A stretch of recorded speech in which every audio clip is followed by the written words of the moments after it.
सध्या खरीप हंगामातील आंतरमशागतीच्या कामांना वेग आला आहे। मात्र मजुरीचे दर वाढले असून एका एकराकरता सरासरी 2000 रुपयापर्यंतचा खर्च वाढला आहे।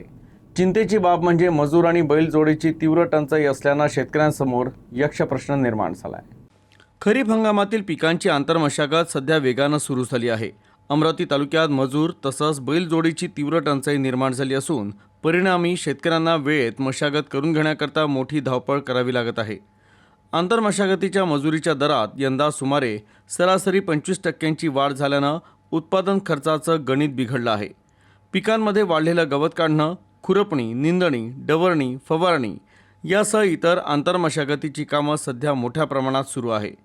मात्र वेळेवर मजूर उपलब्ध होत नसल्यानं शेतकऱ्यांसमोर अडचणी निर्माण झाल्या आहे। मागील वर्षीच्या तुलनेत यंदा आंतरमशागतीच्या कामांच्या दरात सुमारे 25% वाढ झाली आहे। सध्या बैलजोडीसह मालकाकडून 1 एकर कपाशी पिकात डवारणी करून घेण्यासाठी सुमारे 1600 ते 2000 रुपये आकारली जात आहे। त्यामुळे अल्पभूधारक शेतकऱ्यांच्या उत्पादन खर्चात मोठी वाढ होत आहे।